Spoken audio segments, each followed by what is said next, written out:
मसीह के बाबरकत जलाली उत्तम महीब और कादर बख्श नाम में आज सुबह मेरी तरफ से, मेरे ख़ानदान चर्च की तरफ से, तमाम तर द ग्लोरी चर्च में बैठे हुए चर्च फैमिलीज़ को और तमाम तर वो लोग जो आज सुबह मुझे बैरून मुल्क में देख रहे हैं, मेरा सलाम पहुँचे। और मैं ईमान रखता हूँ कि आज की मुनादी के वसीले से हम सब लोग खुदा की कुर्बत में और गहरे होंगे। आमीन। ये कलाम मुझे और आपको डराने के लिए नहीं, बल्कि ये कलाम मुझे और आपको सिखाने के लिए है, ताकि हम इस कलाम में से सीखें और हमारी ज़िंदगियों से खुदा के नाम को जलाल मिले। आमीन। निकालिएगा मेरे साथ मुकाशवा की किताब, मुकाशवा की किताब, उसका नामा बाब और उसकी 15वीं आयत से 19वीं आयत तक।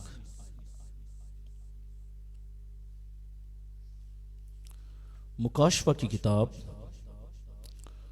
उसका नामा बाब और उसकी 15वीं आयत से लेकर 19वीं आयत तक। आए खुदावंद की आवाज को समात फरमाइएगा। बस वो चारों फरिश्ते खोल दिए गए जो खास घड़ी और दिन और महीने और बरस के लिए तहाई आदमियों के मार डालने को तैयार किए गए थे, तैयार किए गए थे। और फौजों के सवार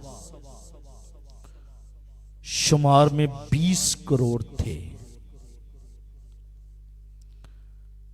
यहां से कुछ और हम समझने की कोशिश करेंगे। और फौजों के सवार शुमार में 20 करोड़ थे। मैंने उनका शुमार सुना। यूहन्ना कहते हैं कि मैंने उस 20 करोड़ का शुमार सुना और मुझे इस रोया में घोड़े और उनके ऐसे सवार दिखाई दिए जिनके बख्तर आग और सुंबल और गंधक के से थे, और उन घोड़ों के सर बब्बर के से सर थे, और उनके मुंह से आग और धुआं और गंधक निकलती थी। इन तीनों आफतों यानी उस आग और धुएं और गंधक से जो उनके मुंह से निकलती थी, तहाई आदमी मारे गए, क्योंकि उन घोड़ों की ताकत उनके मुंह और उनकी दुमों में थी, इसलिए कि उनकी दुमें सांपों की मानित थी। उनकी दुमें सांपों की मानित थी और दुमों में सर भी थे, और दुमों में सर भी थे। उन्हीं से वो जर पुंचाते थे। खुदा के पाक कलाम का पढ़ा, सुना और समझा जाना हमारे लिए भाई से बरकत हो। सब कहेगा आमीन। कुछ समझ लगी आपको? कुछ समझ लगी? मुश्किल है ना? मुश्किल। देखिए आखिरी आयत को फिर पढ़ना चाहता हूं।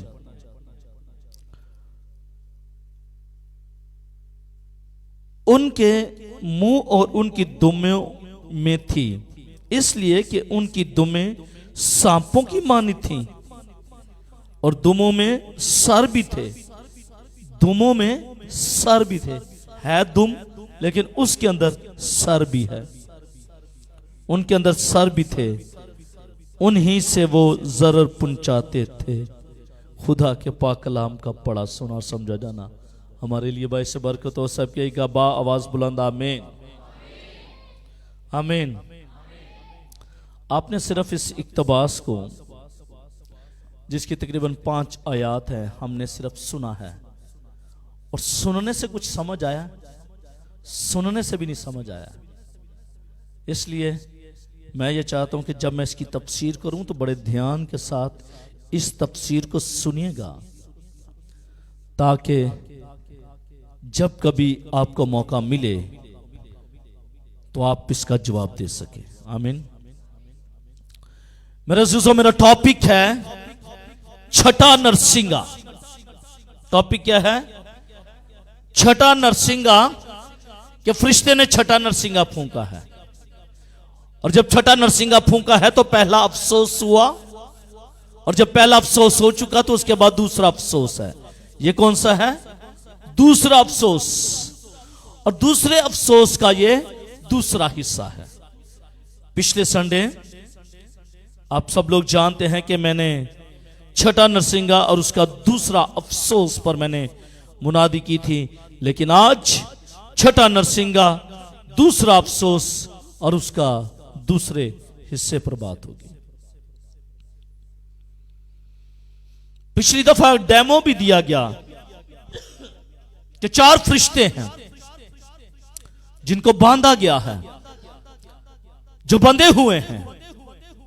जब छठा नरसिंगा फूंका जाएगा, जब छठा फरिश्ता अपना छठा नरसिंगा फूंकेगा, तो ये फिर 4 जो फरिश्ते हैं इनको खोल दिया जाएगा। यही है, इनको खोल दिया जाएगा। इन 4 कैदी फरिश्तों को छोड़ने का, इन 4 कैदी जो फरिश्ते हैं उनको छोड़ने का एक खास वक्त अब आ पहुंचा है। अब वो वक्त दूर नहीं है, बल्कि वो वक्त बहुत ही करीब आ चुका है कि जब छठा नरसिंगा फूंका जाएगा तो उस वक्त ये 4 फरिश्ते जो हैं इनको खोल दिया जाएगा। खुदा का अजीम प्लान, खुदा का एक बड़ा मंसूबा इस दुनिया के अंदर पूरा होने वाला है। खुदा अपने प्लान, अपने जदूल के मुताबिक, अपने मुकर्रर वक्त के मुताबिक, पाबंदी वक्त के साथ इस प्लान को पूरा करेगा। क्योंकि ये बाइबल मुकद्दस की सच्चाइयां हैं। ये बाइबल मुकद्दस में रकम हो चुकी है बातें। अगर ये रकम हो चुकी है बातें, तो खुदा, हमारा खुदा इस तमाम तर मंसूबे को दुनिया के अंदर पूरा करेगा।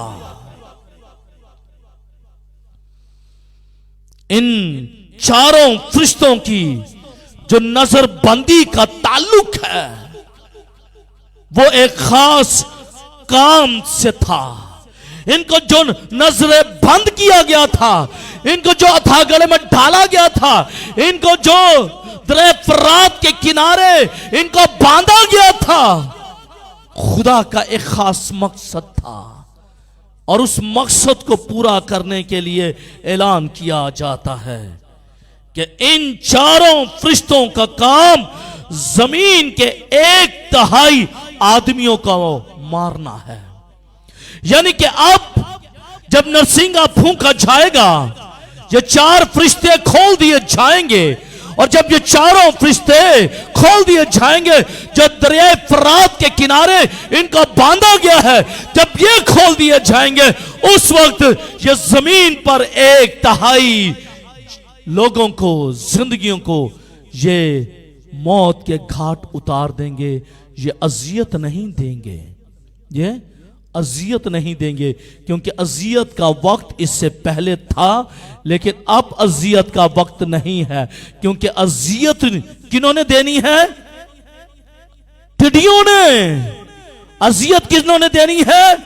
टिड्डियों ने देनी है अज़ियत दुनिया के लोगों को, लेकिन लोगों को, ये जो लोग हैं, ये फरिश्ते हैं, ये अज़ियत नहीं देंगे बल्कि ये मौत के घाट उतार देंगे। इनके बारे में ये साफ लिखा गया है कि वो इस काम के लिए ना सिर्फ मखसूस किए गए हैं बल्कि इनको तैयार भी किया गया है। मखसूस ही नहीं किए गए कि चलो भाई आप आ जाओ, हम आपको बांध रहे हैं, जब छठा नरसिंगा फूंका जाएगा हम आपको खोल देंगे, और जब खोल देंगे तो आप लोगों को मारते चले जाना एक तिहाई। कलाम ये कहता है इनको सिर्फ इस काम के लिए मखसूस ही नहीं किया गया बल्कि इनको तैयार भी किया गया है, इनको तैयार भी किया गया है। इसी तरह जब इंसान इब्लीस और उसकी कुफ्तों के लिए खड़ा होता है, उसको मखसूस किया जाता है, जब उसको डेडिकेट किया जाता है तो डेडिकेशन से पहले उसको तैयार किया जाता है, जब तैयार किया जाता है फिर उसको मखसूस किया जाता है। यही अमल हमें बाइबल मुकद्दस में इन फरिश्तों के ताल्लुक से नजर आती है कि ना सिर्फ इनको मखसूस किया गया बल्कि इनको तैयार भी किया गया ताकि जब वो वक्त आए तो तुम दुनिया में जाओ और एक तिहाई इंसानों को तुम मौत के घाट उतार दो। इनके छोड़े जाने के बारे में तारीख, वक्त तफसील के साथ दर्ज किया गया है कि वो वक्त कब आएगा, वो वक्त कब होगा जब इनको आजाद किया जाएगा, जब इनको फ्रीडम मिलेगी। वो वक्त कब होगा? बाइबल मुकद्दस इसके बारे में बताती है वो किस महीने, किस साल और किस दिन और किस वक्त छोड़े जाएंगे। बाइबल मुकद्दस बताती है कि ये खुदा ने सब इब्तिदा ही से मुकर्रर कर दिया है। वेरी फर्स्ट डे से खुदा ने इस दिन को मुकर्रर कर दिया है कि जब इन फरिश्तों को खोला जाएगा। कब खोला जाएगा? जब छठा नरसिंगा फूंका जाएगा, और जब तक छठा नरसिंगा फूंका नहीं जाएगा ये चारों फरिश्ते खुलेंगे नहीं। इसका मतलब यह हुआ कि खुदा ने एक टाइम फ्रेम दे दिया है कि इस टाइम फ्रेम में रहते हुए जब वो टाइम फ्रेम आएगा उस वक्त इन चारों फरिश्तों को खोला जाएगा, और ये छठा नरसिंगा फूंकते ही होगा। छठा नरसिंगा फूंकते ही उनको छोड़ दिया जाएगा। जैसे ही छठा नरसिंगा फूंका जाएगा उसी तरह ये चारों फरिश्ते खोल दिए जाएंगे। छठे फरिश्ते का इंतजार कौन कौन कर रहे हैं? छठे नरसिंगे का इंतजार कौन कौन कर रहा है कि छठा नरसिंगा फूंका जाए? कोई नहीं तैयार, कोई भी नहीं तैयार है कि छठा नरसिंगा फूंका जाए। कोई भी नहीं तैयार। बताएं, आप नहीं चाहते कि छठा नरसिंगा फूंका जाए? यह बाइबल मुकद्दस की बात है, यह तो होनी ही होनी है। इनको कोई टाल नहीं सकता, इनको कोई टाल नहीं सकता।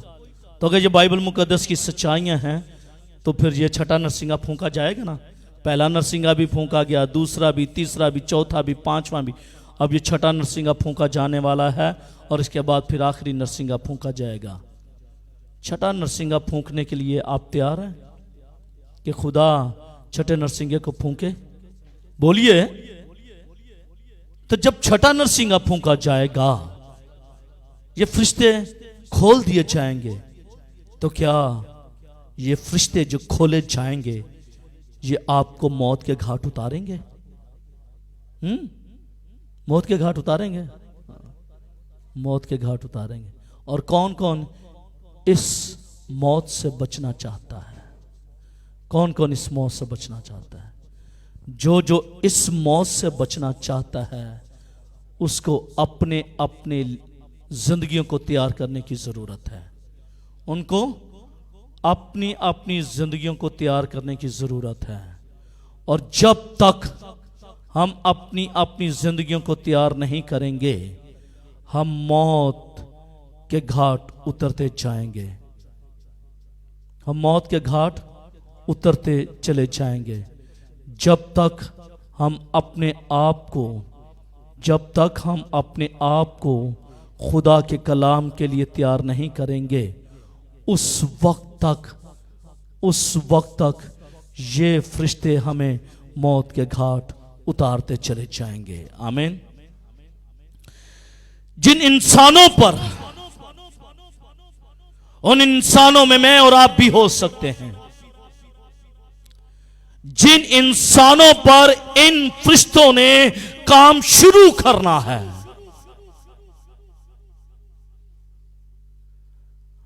अगर 10 लोग हैं तो 10 लोगों में से 3 लोगों को इन्होंने मारना है। उन इंसानों की बात हो रही है। जिन इंसानों पर इन फरिश्तों ने काम करना शुरू करना है, वो वही लोग हैं जिन्होंने खुदावंद यीशु मसीह को रद्द कर दिया था, रद्द कर दिया है और रद्द करने वाले हैं। जो खुदावंद यीशु मसीह को रद्द किया, जिन्होंने, उन जिंदगियों पर ये फरिश्तगान काम करेंगे। सनी नीचे आ जाओ, आप सब लोग नीचे आ जाओ। हनी आप उधर बैठ जाओ।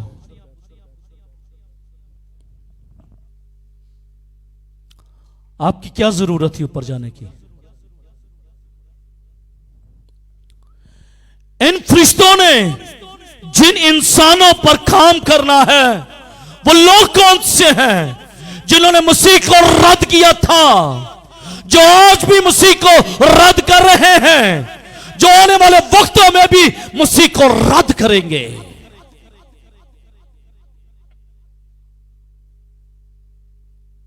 वो होंठों से तो मेरी तारीफ करते हैं, लेकिन उनके दिल मुझसे दूर है। बज़ाहिर तो वो हमें नजर जी आएंगे कि ये खुदा के पैरोकार हैं, लेकिन जब अंदर की बात की जाए तो मालूम ये पड़ेगा कि ये लोग, इन्होंने मसीह को रद्द किया है। जो जिंदगियां खुदा के कलाम और खुदा की मुनादी के खिलाफ उसको रद्द करते हैं, वो जिंदगियां इन फरिश्तों का शिकार होंगे। मरज़िज़ो, 1/3 आदमी मारने का काम हकीकी और असली है। यह लानती या मजाजी नहीं है। 1/3 आदमी मारे जाएंगे। 1/3 आदमी मारे जाएंगे, क्योंकि यह बाइबल मुकद्दस की सच्चाई है। यकीनन इस जमीन के आदमी मारे जाएंगे। इस प्लैनेट के जो आदमी हैं, 9 प्लैनेट्स के अंदर जो ये प्लैनेट है, जिसको अर्थ कहा जाता है, जिसको जमीन कहा जाता है, इस प्लैनेट के आदमी 1/3 आदमी मारे जाएंगे जिन्होंने मसीह को रद्द किया। और 1/3 इंसानों को मारने की आफत मुकाशफा की नहायत ही तबाहकुन आफतों में से एक आफत है। आफतें तो बहुत हैं, लेकिन ये आफत नहायत ही तबाहकुन आफतों में से एक आफत है। जब हम मुकाशफा की किताब उसके 6ठे बाब और उसकी 8वीं आयत को मुताला करते हैं, तो हमने देखा था कि 4थी मोहर को खोला गया। बर्रे ने 4थी मोहर को खोला, और जब 4थी मोहर को खोला तो जर्द घोड़ा आ गया। जब जर्द घोड़ा आ गया तो उसका नाम क्या था? उसका नाम मौत थी। उसका नाम मौत थी। उस घुड़सवारे का नाम मौत थी। उस वक्त भी मौत आई, इस वक्त भी मौत आई और उस वक्त 1/4 जो आदमी हैं वो मार दिए गए। जब चौथी मोहर खोली जाएगी उस वक्त 1/4 लोग जो हैं वो मार दिए जाएंगे जर्द घोड़े की वजह से।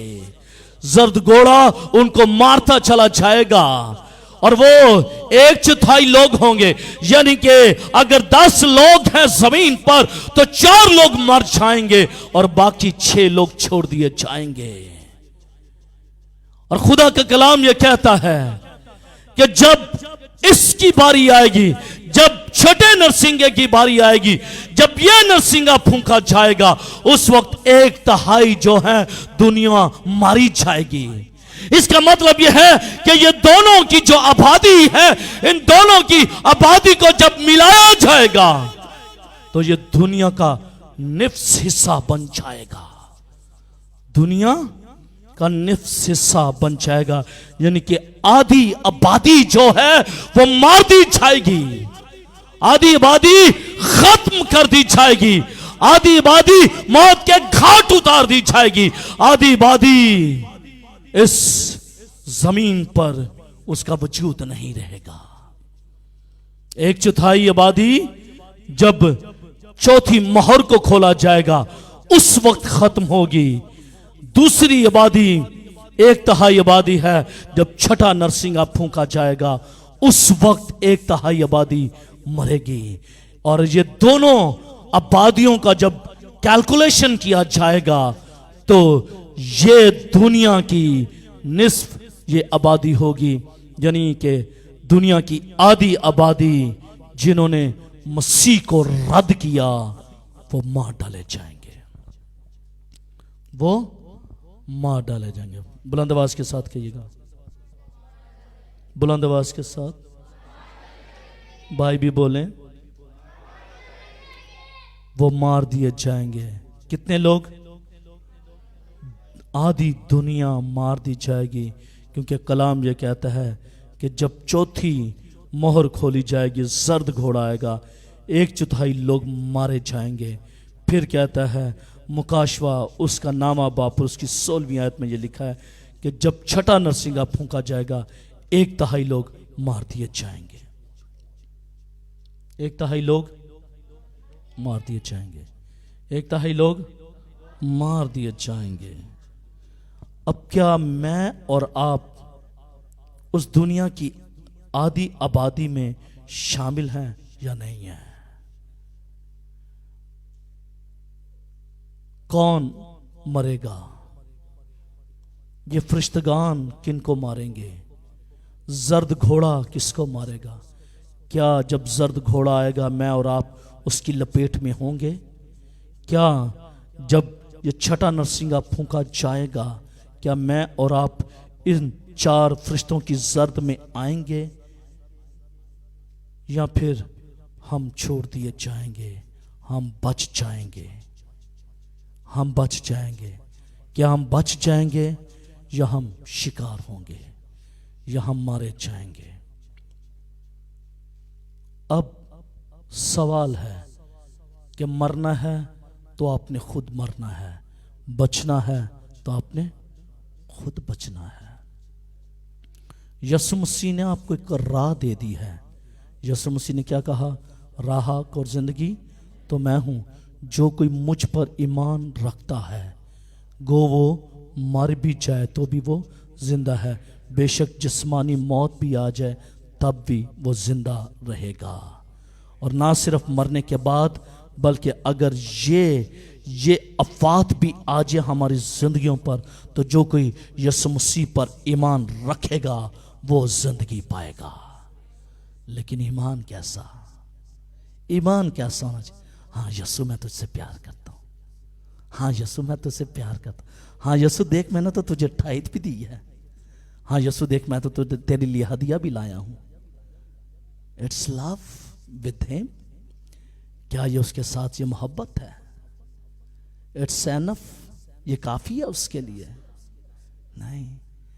वैसियत माँ और बाप होने के नाते हम ये कहते हैं हमारी औलाद हमें बड़ी मोहब्बत करे, ऐसा ही है। हमारी औलाद हमें बड़ी मोहब्बत करे। आप ये चाहते हैं ना कि हमारी औलाद बदतमीज ना हो, हमारी औलाद नाफरमान ना हो, हमारी औलाद हमसे पीछे ना जाए, हमारी औलाद हमारी आंखों के सामने रहे। एक घंटा बेटा लेट आ जाता है, हम परेशान हो जाते हैं, मेरा बेटा किधर चला गया। ओ भाई, आप तो जिस्मानी हैं, अपने बच्चों के लिए फिक्र करते हैं, तो वो जो आसमानी बाप है वो आपकी फिक्र नहीं करता। वो नहीं चाहता कि आप उसके पास रहें, उसके साथ रहें, उसके साथ लिपटे रहें, जुड़े रहें, उसकी आंखों के सामने रहें, और जो वो चाहता है वो आप करें। जिस तरह जो आप चाहते हैं कि मेरा बेटा ये करे, मेरी बेटी ये करे, अगर आप ये चाहते हैं तो क्या वो नहीं चाहता? वो भी चाहता है। बज़ौक़ात हम अपने बच्चों को ये कहते हैं कि ये काम करो, वो काम करते हैं, लेकिन इनरली वो इस बात के लिए तैयार नहीं होते, उस काम को करने के लिए। वो हमारे डर से काम तो कर देते हैं, हमारे खौफ से काम तो कर देते हैं, लेकिन उनके अंदर अगर झांक कर देखा जाए तो शायद उनका दिल उस काम को करने के लिए तैयार नहीं है। यही चीज़ हमारी ज़िंदगियों पर है कि बज़ौक़ात हम ये सोचते हैं यार चलो यार ये जिम्मेदारी चलो कर देने, ये काम जिम्मेदारी चलो कर देने, लेकिन नहीं, जिम्मेदारी समझ के नहीं, दिल की मोहब्बत के साथ वो काम करना है। जब आप दिल की मोहब्बत के साथ वो काम करेंगे तो यकीनन खुदावंद आपको इन दोनों अमवात से, इन दोनों आफतों से, इन दोनों डिस्ट्रक्शन से खुदावंद आपको बचाए रखेगा और आपकी जिंदगी को हमेशा की जिंदगी अता करेगा। आमीन, हालेलुया।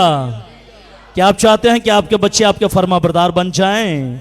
इसी तरह वो भी चाहता है कि मेरे बच्चे जो मेरे नाम से नामजद हैं वो भी उसके फरमाबरदार बन जाएं। अब देखना यह है कि आप फरमाबरदार हैं, ताबेदार हैं या नाफरमान हैं।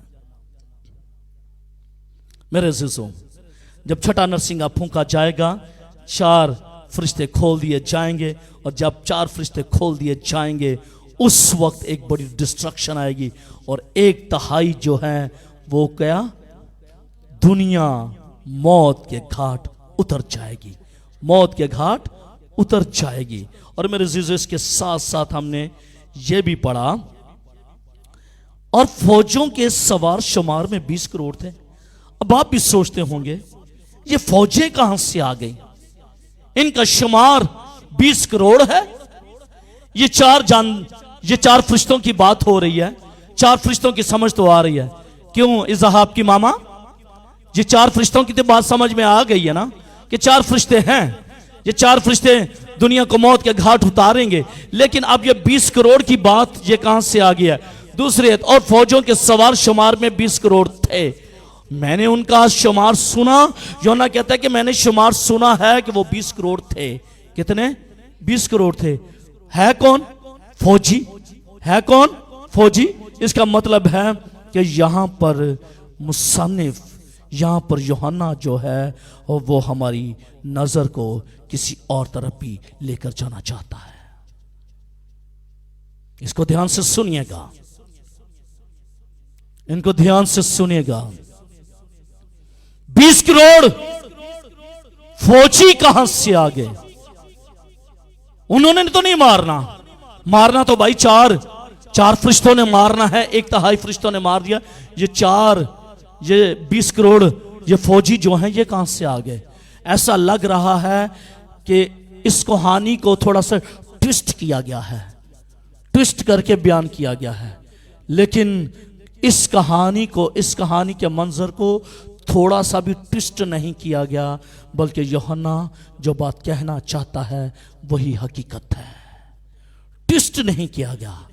अगर यूहन्ना ने ट्विस्ट नहीं किया तो आज सुबह मैं भी इस कहानी को, इस मंजर को ट्विस्ट नहीं करूंगा, बल्कि जो हकाइक हैं मैं उनको बयान करूंगा। आमीन। मेरे अज़ीज़ों, मैंने बताया था कि ये जो 4 फरिश्ते जो हैं, ये 4 फरिश्ते क्या हैं? ये 4 हुकूमतें भी हैं। ये 4 फरिश्ते क्या हैं? 4 हुकूमतें भी हैं। और वह 4 हुकूमतें कौन कौन सी हैं? इराक, ईरान, शाम, तुर्की। ये चार ये फौजें हैं, ये चार मुमालिक हैं, ये चार मुल्क हैं जो इस वक्त यहां पर बंधे हुए हैं फर्रात के किनारे पर। वाह, इट्स ब्यूटीफुल थॉट। ये चार हुकूमतें हैं और इन्होंने चार हुकूमतों ने इस्राइल पर हमला करना है। ये है तो चार फरिश्ते, ये है तो चार कौमें, ये है तो चार मुल्क, और क्या ये चार मुमालिक के अंदर 20 करोड़ फौजी होंगे जब छठा नरसिंगा फूंका जाएगा। मेरा टॉपिक छठा नरसिंगा, दूसरा अफसोस और उसका दूसरा हिस्सा। और इसका पहला नुक्ता है सवार जो हैं घोड़ों पर वो 20 करोड़ हैं। कितने? 20 करोड़ हैं। पिछली आयात में 1.5 अरब आदमी यानी मारे जाने की इत्तला दी जाती है।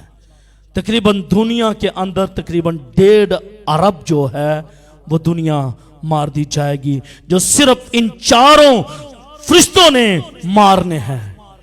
1.5 अरब जो दुनिया है वो मार दी जाएगी। आज भी हिजबुल्लाह, आज भी गाजा पट्टी पर बहुत से लोग शहीद हो रहे हैं, लोग मर रहे हैं, बहुत सारे लोग मर रहे हैं।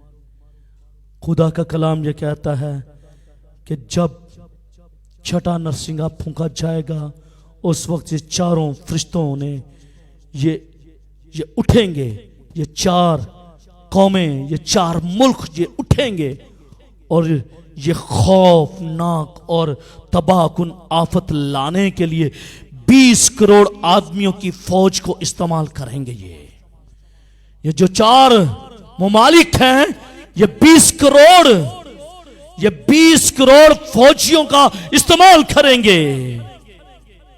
ये मिलिट्री के आदमियों की एक ऐसी बड़ी फौज होगी जो दुनिया ने कभी नहीं देखी होगी। इतनी बड़ी फौज। नरसिंगा फूंका जाना है, इन चारों फरिश्तों ने इकट्ठे होना है और इन्होंने 20 करोड़ फौजियों को जमा करना है। और ये इतनी बड़ी फौज होगी कि आज तक किसी ने इतनी बड़ी फौज को कभी नहीं देखा होगा। 20 करोड़ की तादाद इतनी बड़ी है कि मुसन्नफ जो लिखारी हैं, जो इंटरप्रेटेटर हैं, वो ये कहते हैं कि शायद ये हकीकत नहीं है। वो ये कहते हैं कि इतनी बड़ी फौज तैयार हो ही नहीं सकती, 20 करोड़ फौज तैयार हो ही नहीं सकती। इसलिए ये फौज असली और हकीकी नहीं है, बल्कि ये इसका कोई रूहानी मतलब है। लेकिन मुकाशवा की किताब के अंदर मैंने ये बताया था कि रूहानी मतलब नहीं, बल्कि मुकाशवा की किताब हकीकत पर मबनी है। मेरे अज़ीज़ों, शाह फारस की बात करता हूं। शाह फारस मसीह से 500 साल पहले यूनान के खिलाफ उन्होंने 15 लाख फौज से हमला किया था।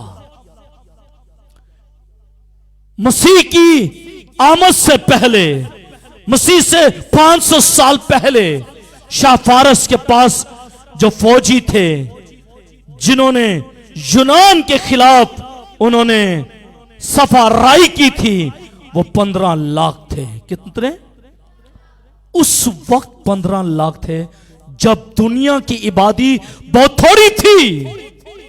दुनिया की आबादी बहुत थोड़ी थी उस वक्त। 15 लाख सिर्फ किसने कर लिए? शाह फारस ने कर लिए। तो आज तो दुनिया की आबादी बहुत ज्यादा है।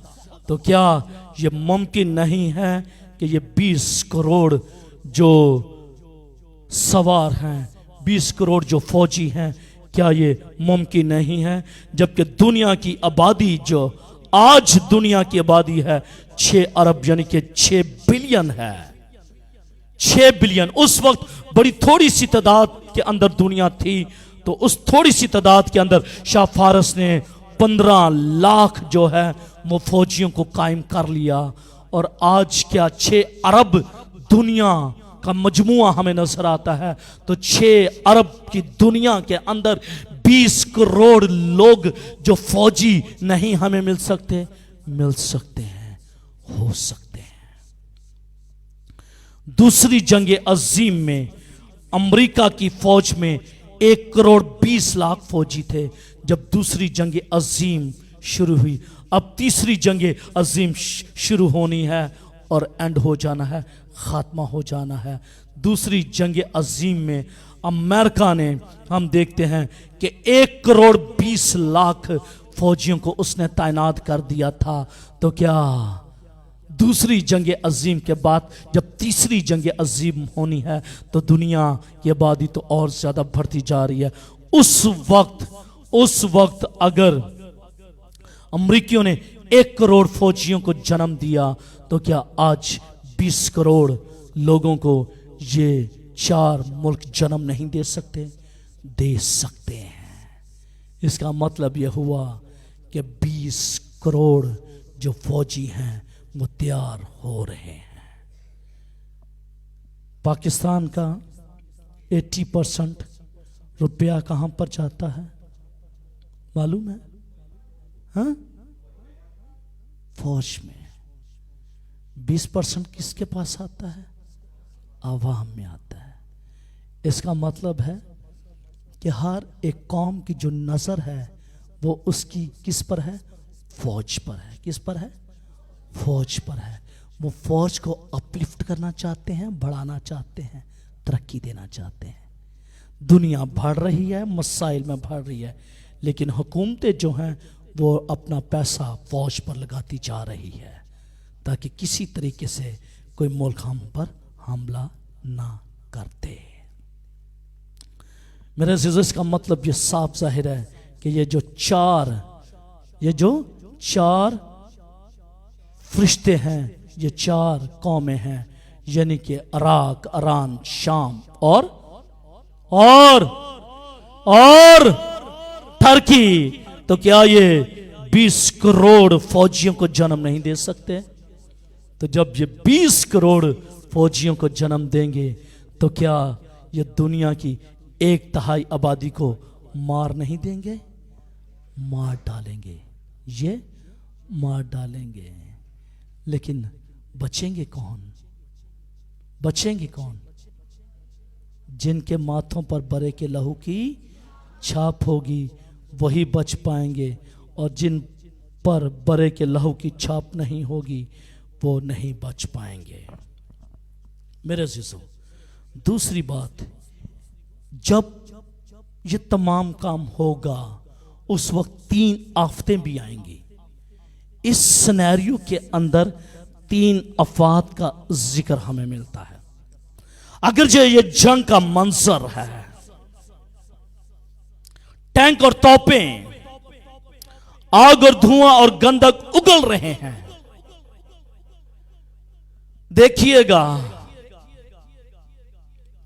और मुझे इस रोया में घोड़े और उनके ऐसे सवार दिखाई दिए जिनके बख्तर आग, सुंबल, गंधक के से थे, और उन घोड़ों के सर बब्बर के से थे, और उनके मुंह से आग और धुआं और गंधक निकलती थी। इन तीनों आफतों यानी उस आग और धुएं और गंधक से जो उनके मुंह से निकलती थी, 3/4 आदमी मारे गए। इसका मतलब यह हुआ कि इनके मुंह से जो आग और गंधक निकल रही है उनसे कितने आदमी मर रहे हैं? 1/3 आदमी मर रहे हैं। अगर ये जंग का मंजर है, अगर ये 3rd वॉर है, अगर ये छठा नरसिंगा फूंकने का रिजल्ट है, तो मेरे अजीजों, टैंक और तोपें ये आग, धुएं और गंधक उगल रहे हैं। इन टैंकों के अंदर से, इन तोपों के अंदर से आग निकल रही है, धुआं उठ रहा है, गंधक उगल रहे हैं ये। लेकिन यूहन्ना इनको 3 आफतों के साथ मुंसलिक करता है, क्योंकि ये वही चारों फरिश्ते करवा रहे हैं जिनको उस मकसद के लिए कैद किया गया था। इनको कैद इसीलिए किया गया था कि जब इनको आजाद किया जाए, तो जब इनको खोला जाए, तो ये गंधक, धुआं और आग उगले हैं। और ये खुदा के कहर और गजब की अदालत का निशान है। ये आयत 1/3 आदमियों को मारने का, इसके अंदर जो नजर आती है बात कि ये आदमियों को, 1/3 आदमियों को ये मार देंगे। इस फौज का सफर, 20 करोड़ फौज का जो सफर है, यह बहुत लंबा है। यानी मशरक बैत से दरिया फरात तक इन्होंने, मशरक बैत से, जब आप अपने गूगल के साथ मैप को खोलेंगे तो आपको मशरक बैत नजर आएगा। वहां से लेकर दरिया फरात का जो दरमियानी रास्ता है, यह तकरीबन 4000 मील बनता है। कितना? 4000 मील रास्ता बनता है दरिया फरात तक। और दरिया फरात से फिर आगे 1000 मील का सफर आगे है। और वो सफर कहां पर जाकर रुकता है? हरमजदून की वादी तक जाता है। और हरमजदून, जिसको आर्मगेडन कहा जाता है, ये आर्मगेडन की जो वैली है, ये इस्राएल के अंदर है। यानी कि इस फौज को 4000 और फिर 1000, 5000 मील का सफर तय करना पड़ेगा। 5000 मील का ये सफर तय करेंगे ये टैंक और ये तोपें, ये सफर तय करेंगी। और इस लंबे सफर के रास्ते में जिस मुल्क ने भी मुज़ाहमत की इस्राएल तक पहुंचने के लिए, जिन ममालिक ने भी मुज़ाहमत की, सामने खड़ा हुआ, इन 4 मुल्कों के सामने अगर कोई शख्स खड़ा हो गया, 20 करोड़ फौजियों के सामने अगर कोई शख्स खड़ा हो गया, कोई कौम खड़ी होगी, तो खुदा का कलाम यह कहता है कि उसकी तबाही होगी, उसकी तबाही होगी।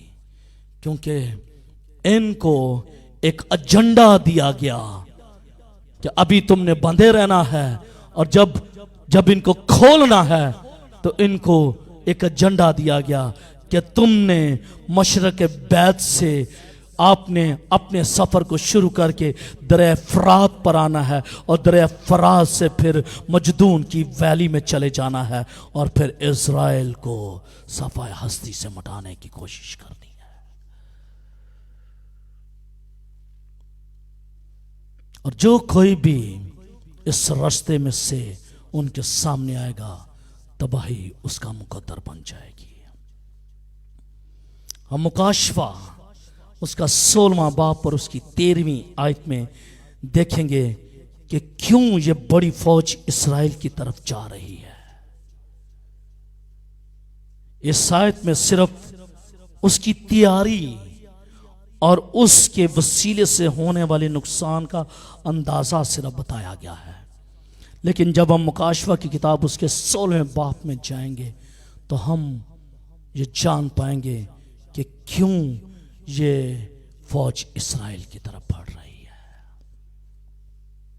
क्यों?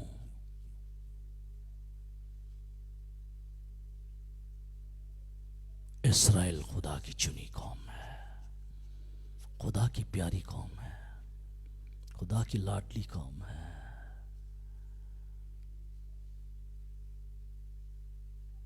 जिस बच्चे से आपको बहुत मोहब्बत हो ना, उसकी गलतियां भी आपको गलती नहीं लगती हैं। थोड़े टाइम के लिए गलती लगती है, भूल जाते हैं ना। मैं पिछले दिनों मालूम नहीं किससे बात कर रहा था कि औलाद माँ बाप के लिए सब बराबर है।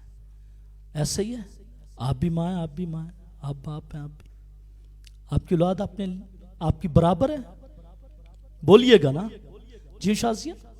आपकी 3 बेटियां आपके लिए, तीनों की तीनों आपके लिए बराबर है ना, बराबर है, कोई प्यारी नहीं है।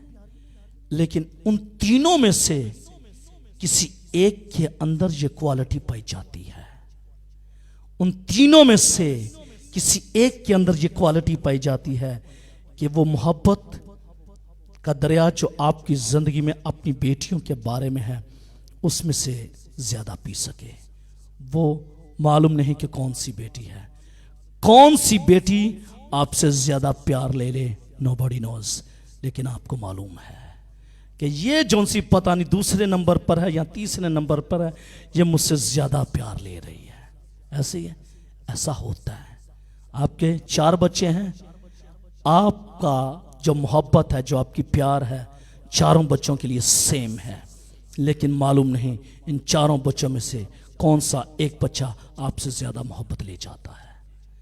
इसका मतलब यह है कि आपका कसूर नहीं है, आपका कसूर नहीं है, ये उसकी क्वालिटी है, ये उसकी क्वालिटी है कि उसने अपनी मां की मोहब्बत में से ज्यादा ले लिया है। आमीन। मालूम नहीं, यकीन मानिए, जब मैं सोता हूं मुझे पता नहीं चलता कि मैं कहां सोया हूं। सुबह जब जाग आती है तो फिर मालूम पड़ता दिन चढ़ गया है। गुजरी रात से पिछले डे आफ्टर नाइट, तकरीबन रात को 2-3 बजे सबसे छोटी बेटी ने मेरे पास आई, सिर्फ ऐसे हल्का सा हाथ रखा, ऐसे। मुझे ऐसा महसूस हुआ कि मेरी बेटी मेरे पास है। एकदम मैंने आंखें खोली, मैंने कहा बिले क्या बात है? पापा जी यूं रोना आया। मैंने कहा ओके, ये है मोहब्बत। बच्चे 4 हैं मेरे, चारों से बड़ी मोहब्बत है। लेकिन कोई ऐसा बच्चा होता है जो अपनी मोहब्बत खुद ले लेता है, मालूम भी नहीं पड़ता कि वो बच्चा कब आया और आपकी आंख खुल जाती है। इसका मतलब है ये क्वालिटी आप में नहीं, ये उस बच्चे में क्वालिटी है जो आपके करीब रहता है। आमीन। हम सब खुदा की नजर में बराबर हैं, कोई शक नहीं। लेकिन इज़राइल के पास कुछ स्पेशल क्वालिटी है जो वो खुदा की मोहब्बत लेती है, खुदा की मोहब्बत लेती है। आप भी उस क्वालिटी में आ सकते हैं, आप भी उस क्वालिटी में आ सकते हैं कि आप भी खुदा से गहरी मोहब्बत को ले सकते हैं। खुदा आपसे प्यार करता है। कलाम मुकद्दस में क्या लिखा है? और उसने दुनिया से ऐसी मोहब्बत रखी कि उसने अपना इकलौता बेटा बख्श दिया ताकि जो कोई उस पर ईमान लाए हलाक ना हो बल्कि हमेशा की जिंदगी पाए। इसका मतलब है उस पर ईमान रखने से हमेशा की जिंदगी मिल गई। क्यों? क्योंकि वो आपसे प्यार करता है, आपने उसे अपना शख्सी नजात दहिंदा कबूल कर।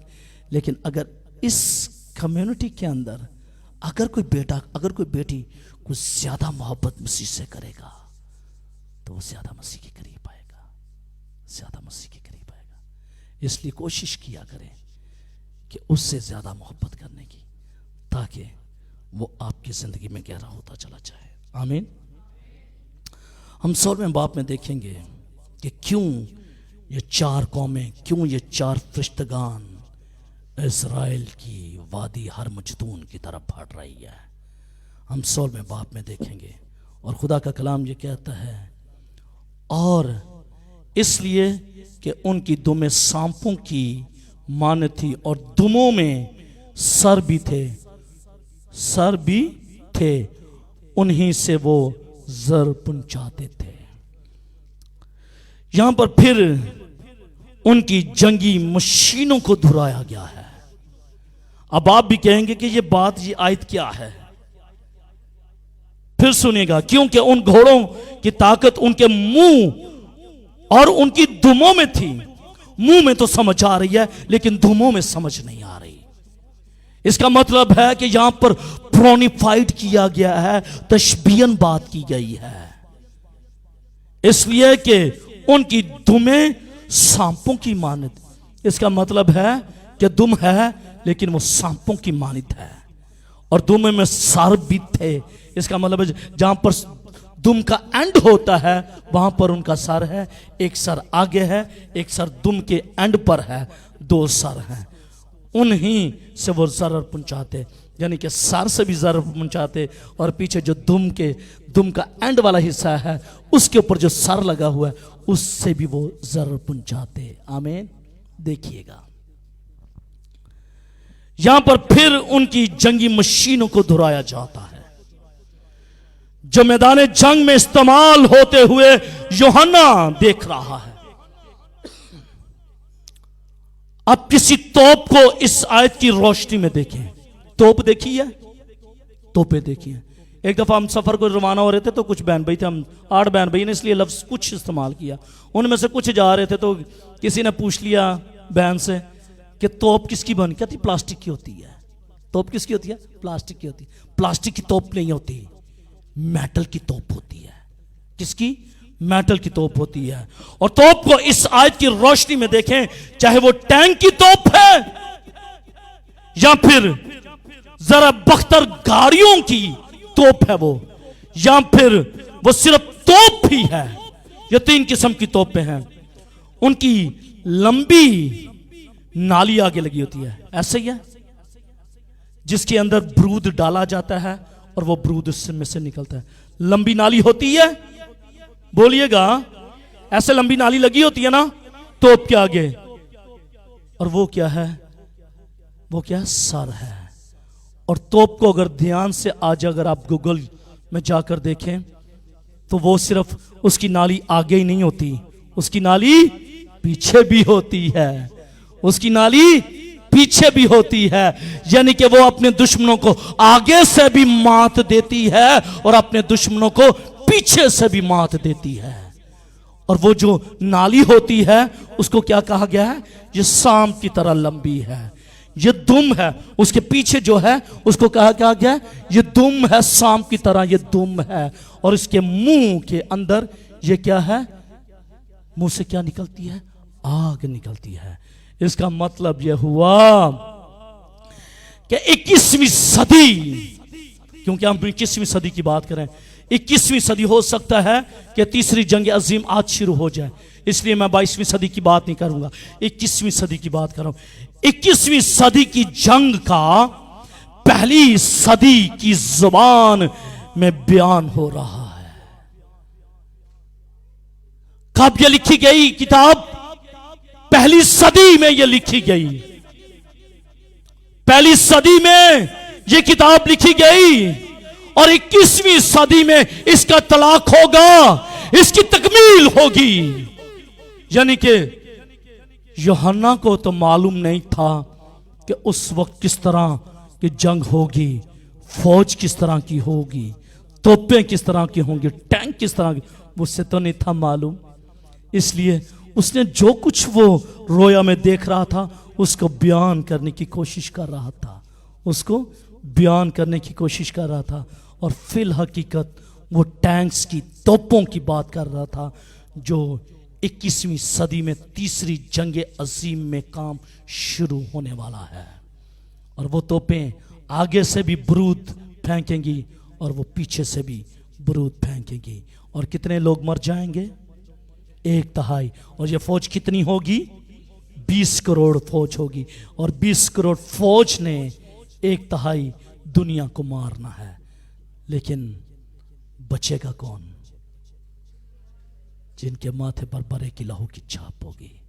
मेरे अज़ीज़ों, जो जिंदगियां यीशु मसीह पर ईमान, यकीन, भरोसा, एतकाद रखती हैं वो कभी ना मरेंगी, वो कभी ना मरेंगी। क़यामत और जिंदगी तो मैं हूं, जो कोई मुझ पर ईमान रखता है गो वो मर भी जाए तो भी वो जिंदा है, तो भी वो जिंदा है, तो भी बेशक ये 4 फरिश्ते क्यों ना आ जाएं, बेशक ये 4 कौमें, बेशक ये 4 मुल्क क्यों ना आ जाएं, जिनको खुदा ने जिंदगी देनी है, कोई शख्स उसे मौत के घाट नहीं उतार सकता।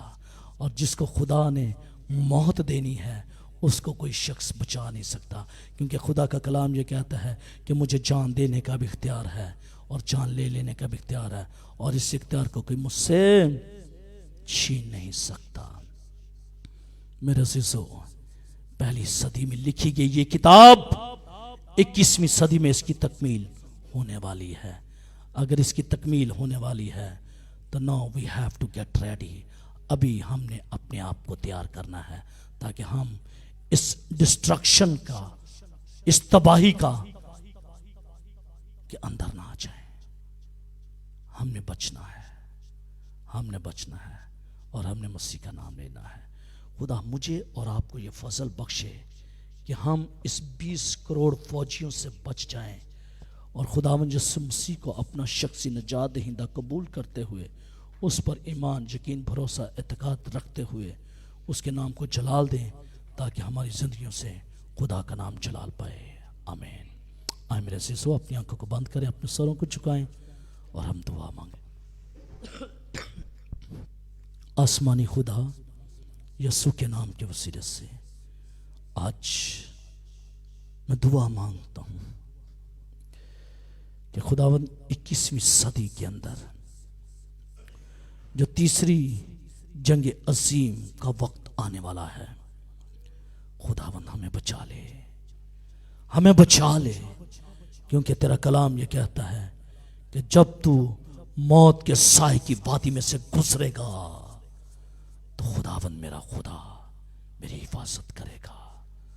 बस खुदावंद देख, वो मौत की वादी दूर नहीं है जब खुदावंद हम उसमें से गुजरेंगे, और खुदावंद जब हम उसमें से गुजरेंगे खुदावंद तू हमें बचाएगा, जिंदगी देगा और जलाल तेरे नाम को मिलेगा। बड़ी बरकत है मसीह के नाम से।